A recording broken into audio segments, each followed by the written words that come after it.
السلام علیکم بچوں، آج ہم پڑھنے جا رہے ہیں 10ویں جماعت کی اردو کمار بھارتی کی کتاب میں سے 11واں سبق، جس کا نام ہے خطوط۔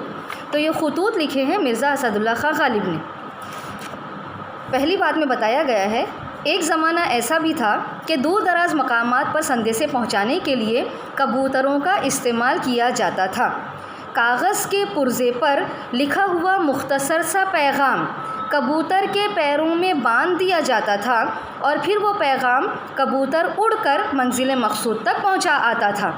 جب ڈاک کا نظام قائم ہوا تو خطوط کو اہمیت حاصل ہوئی، اور آج ہمارا دور انٹرنیٹ کا ہے، ٹیلی فون کا ہے، موبائل کا ہے۔ تو انٹرنیٹ، ٹیلی فون اور موبائل کی سہولت ہونے کی وجہ سے خطوط لکھنے کا رواج ختم سا ہو گیا ہے، لیکن پھر بھی ادبی خوبیوں کے سبب مکتوب نگاری ہمارے ادب کا ایک حصہ بن گئی ہے۔ بچوں، ہم دیکھتے ہیں جان پہچان مرزا اسد اللہ خان غالب کے بارے میں کیا بتایا ہے۔ مرزا غالب 27 دسمبر سن 1797 کو آگرے میں پیدا ہوئے۔ 5 سال کی عمر میں ان کے والد عبداللہ بیگ فوت ہو گئے مطلب انتقال کر گئے۔ ان کے چچا نصر اللہ بیگ نے ان کی پرورش کی۔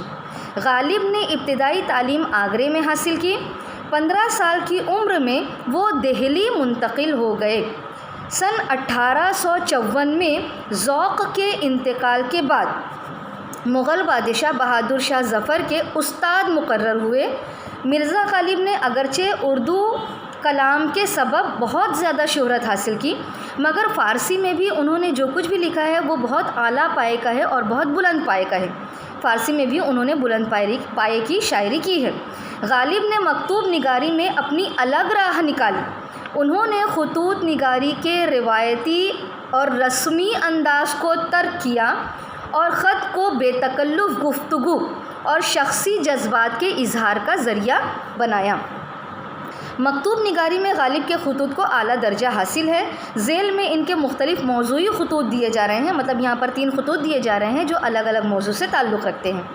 ان کے اردو خطوط کا مجموعہ عود ہندی کے نام سے 1868 اور دوسرا مجموعہ اردو معلیٰ ان کی وفات کے بعد شائع ہوا۔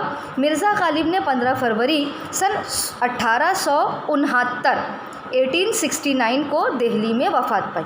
تو بچوں، اس میں بتایا ہے کہ پہلے جب بھی خط لکھا جاتا تھا تو اس میں ہم رسمی انداز کا بہت زیادہ خیال رکھتے تھے، جیسے میں یہاں پر خیریت سے ہوں اور خداوند کریم سے آپ کی نیک خیریت مطلوب چاہتا ہوں، عرض گزارش یہ ہے کہ اس طرح کے الفاظ لکھنے کے بجائے غالب نے کیا کیا، خط میں ڈائریکٹ اپنا مدعا بیان کر دیا۔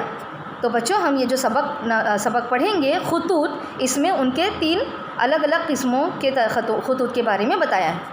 تو پہلا خط لکھا ہے منشی عبداللطیف۔ اب یہ منشی عبداللطیف کون تھے، ان کے بارے میں ہے۔ غالب کے عزیز دوست منشی نبی بخش حقیر کے بیٹے تھے۔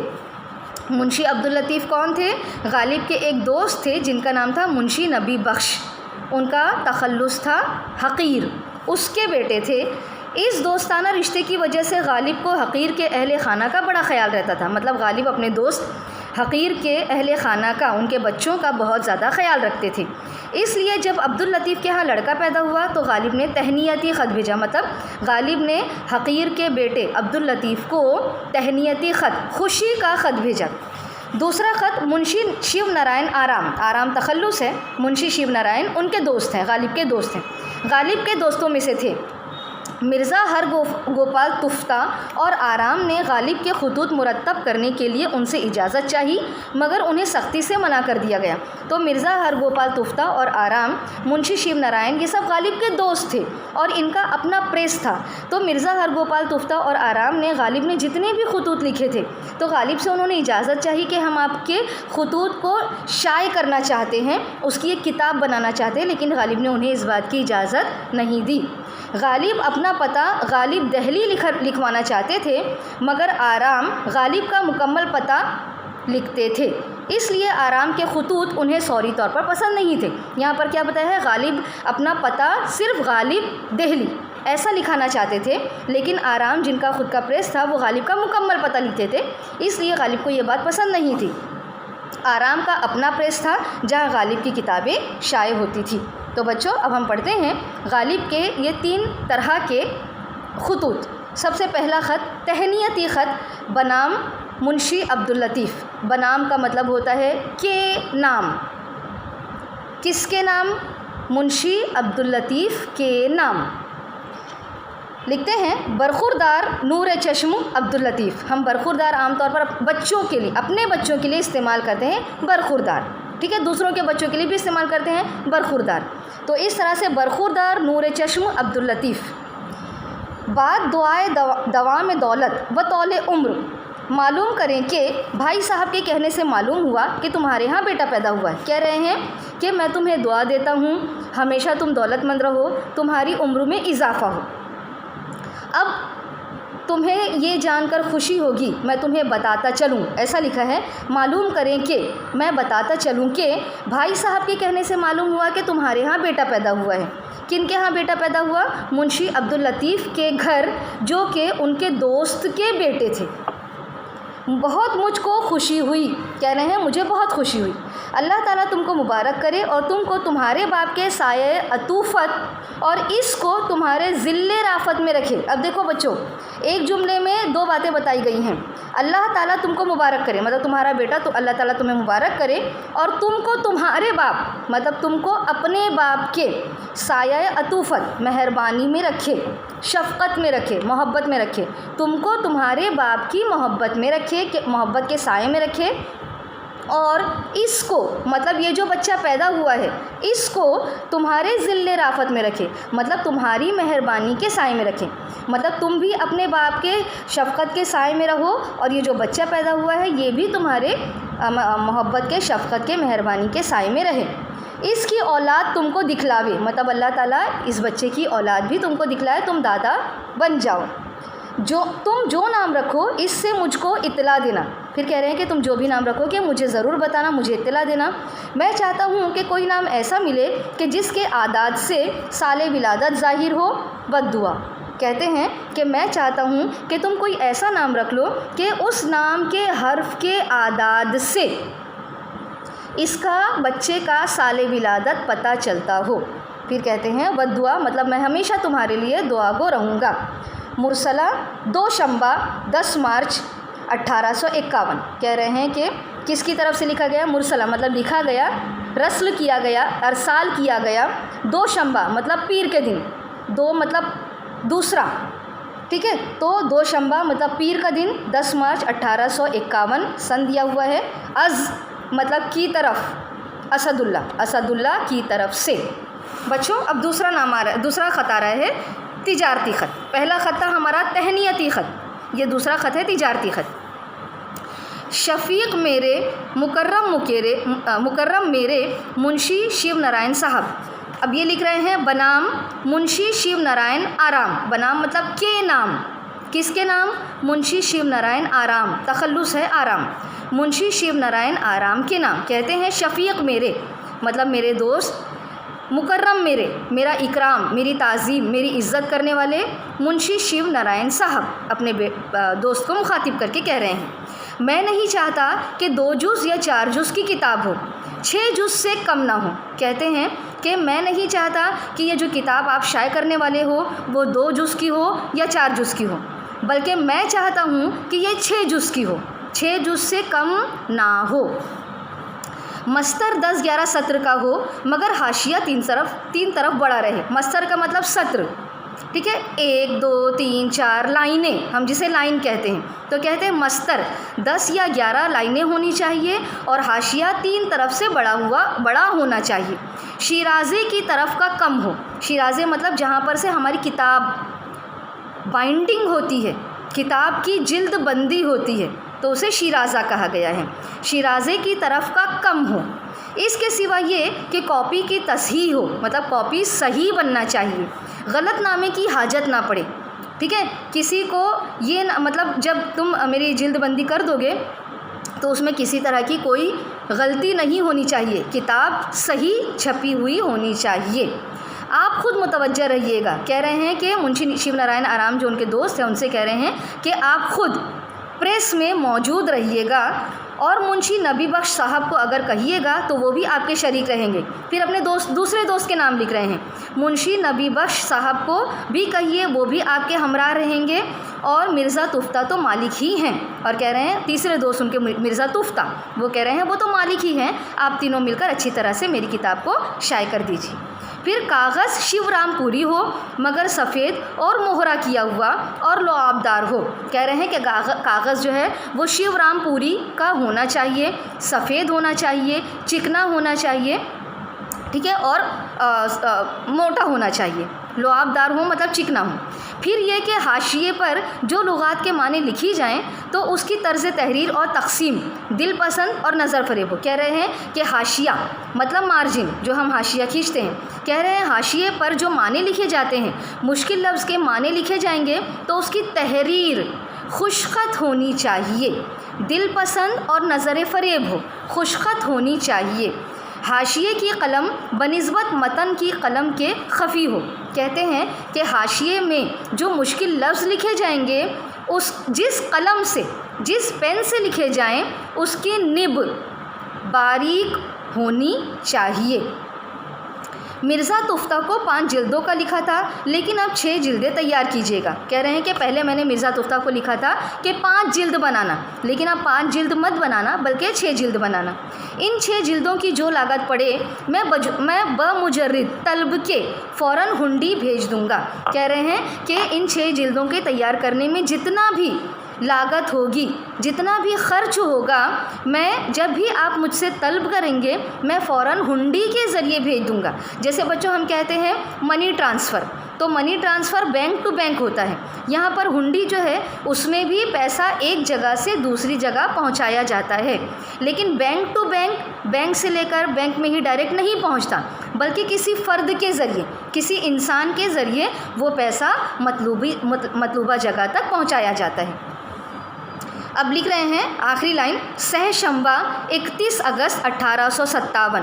سہ شنبہ, سہ مطلب 3, ٹھیک ہے, سہ شنبہ کا مطلب ہوتا ہے ٹیوزڈے. ٹیوزڈے 31 اگست 1857 کی تاریخ ہے, مہینہ ہے, سن ہے. راقم, راقم مطلب رقم کرنے والا, لکھنے والا اسد اللہ. اب بچوں تیسرا خط تعزیتی خط کسے لکھا گیا ہے؟ بنام نواب حسین مرزا.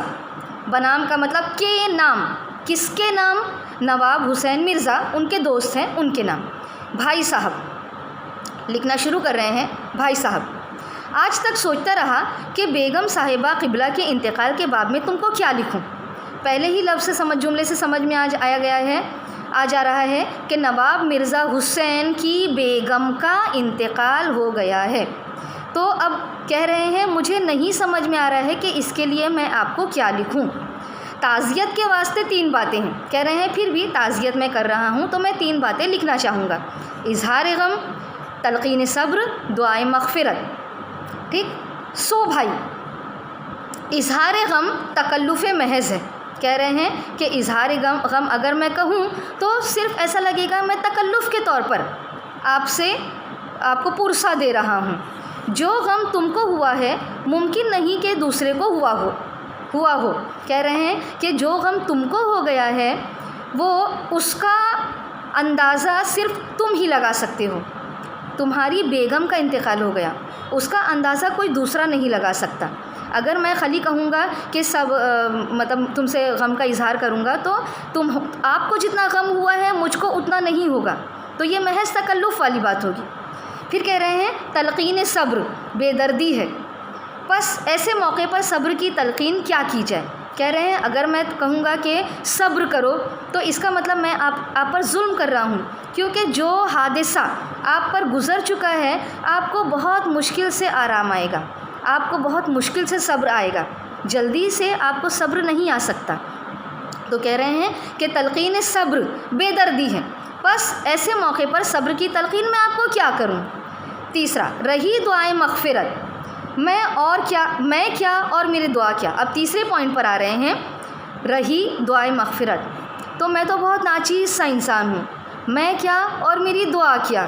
مگر چونکہ وہ میری مربیہ اور محسنہ تھی, مگر کہہ رہے ہیں وہ چونکہ میری مربیہ تھی, ٹھیک ہے, مطلب وہ میرا خیال رکھتی تھی, انہوں نے مجھ پر بہت سارے احسان کیے تھے، ٹھیک ہے، تو دل سے دعا نکلتی ہے تمہارا، یہاں دل سے دعا نکلتی ہے، مطلب میں پھر ان کے لیے اپنے دل سے دعا، ایسا لگ رہا ہے کہ میں دل سے دعا کر رہا ہوں کہ وہ جہاں کہیں اللہ تعالیٰ انہیں ان کی مغفرت فرمائے، جنت الفردوس میں اعلیٰ مقام عطا فرمائے۔ یہ تمام جملے لکھنے کے بجائے صرف کہہ رہے ہیں دل سے دعا نکلتی ہے، مطلب میں ہمیشہ انہیں اچھی دعا ہی دوں گا۔ تمہارا یہاں آنا سنا جاتا تھا، اب کہہ رہے ہیں کہ میں نے پہلے سنا تھا کہ تم یہاں پر میرے پاس دلی آنے والے ہو، اس واسطے خط نہ لکھ سکا۔ اب چونکہ خط لکھنے میں دیر ہو گئی ہے تو جواز یہ بیان کر رہے ہیں کہ جب آپ کی بیگم کا انتقال نہیں ہوا تھا تو میں نے سنا تھا کہ آپ یہاں پر آ رہے ہو، بیگم کے انتقال کے بعد بھی تھوڑا سا میں نے سنا کہ آپ یہاں پر آ رہے ہو، اس لیے میں نے آپ کو خط نہیں لکھا کہ بذات خود جا کر آپ سے پرسہ کر لوں گا، اسی لیے میں خط نہیں لکھ سکا۔ اب جو معلوم ہوا کہ دشمنوں کی طبیعت ناساز ہے اور اس سبب سے آنا نہ ہوا، یہ چند سطریں لکھی ہیں۔ بچوں یہاں پر یہ ایک لفظ ہے، دشمنوں کی طبیعت ناساز ہے، ٹھیک ہے، دشمنوں کی طبیعت ناساز ہونا، اس کا مطلب ہوتا ہے آپ کی طبیعت ناساز ہے۔ جملہ کیا ہے؟ اب جو معلوم ہوا کہ دشمنوں کی طبیعت ناساز ہے، اب مجھے یہ پتہ چل رہا ہے کہ آپ کی طبیعت ناساز ہے اور اس سبب سے آنا نہ ہوا، اسی لیے آپ یہاں پر نہیں آ پاؤ گے، اسی لیے میں نے آپ کو یہ چند سطریں لکھی ہیں، یہ کچھ لائنیں لکھی ہیں۔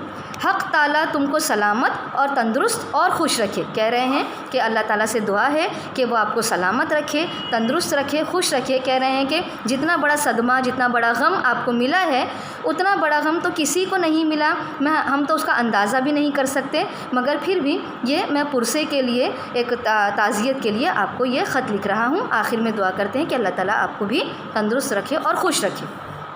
اس کی تاریخ ہے 15 نومبر 1866۔ پھر لکھ رہے ہیں تمہاری خوشی کا طالب غالب، ٹھیک ہے۔ تو بچوں یہاں پر یہ ہمارے 3 خطوط غالب کے خطوط ہیں۔ غالب نے ان کے بارے میں پہلے ہی بتا دیا گیا ہے کہ جو رسمی تکلفات تھے، ٹھیک ہے، جو رسمی انداز تھا، ان رسمی انداز کو انہوں نے یکسر سے ختم کر دیا اور مطلب بے تکلفی کو فروغ دیا ہے۔ ان کے خط کی وجہ سے ہی ہمیں لگتا ہے کہ ایسا لگتا ہے ہم سامنے بیٹھے کسی شخص سے بات کر رہے ہیں، یا مرزا غالب جو خط لکھ رہے ہیں تو ان کے سامنے ہی وہ شخص موجود ہے اور ان کے سامنے بیٹھ کر وہ باقاعدہ ان سے بات کر رہے ہیں۔ اس طرح سے جو بے تکلفی تھی، جو شخصی جذبات تھے، انہوں نے مرزا اسد اللہ غالب نے اپنے خطوط میں کھل کر اظہار کیا ہے، ایک نئی روایت، ایک نئی جہت، ایک نیا طریقہ، خط لکھنے کا ایک نیا طریقہ انہوں نے بتایا ہے۔ تو بچوں یہ ہم لوگوں نے پڑھا خطوط مرزا اسد اللہ خان غالب کے۔ بچوں اگر آپ کو یہ چینل اچھا لگتا ہے تو آپ مجھے کامنٹس باکس میں لکھ سکتے ہیں۔ اگر آپ اس سے فائدہ اٹھا رہے ہیں تو اپنے دوستوں کو بھی اس کے ساتھ شیئر کیجئے، ٹھیک ہے، تاکہ دوسرے بھی اس سے فائدہ اٹھا سکیں۔ اس چینل کو سبسکرائب کیجئے تاکہ جب بھی میں کوئی آنے والی ویڈیو اپلوڈ کروں تو وہ فوراً آپ تک پہنچ جائے، اور میں کوشش کروں گی کہ اردو کے ساتھ ہندی اور مراٹھی کے بھی جتنے بھی لیسنز ہیں ان کا خلاصہ، جس طرح سے میں آپ کو بیان کر رہی ہوں، ہندی اور مراٹھی کے بھی جو چیپٹرز ہیں ان کا خلاصہ میں آپ کو بیان کروں۔ دعا میں یاد رکھیے۔ اللہ حافظ۔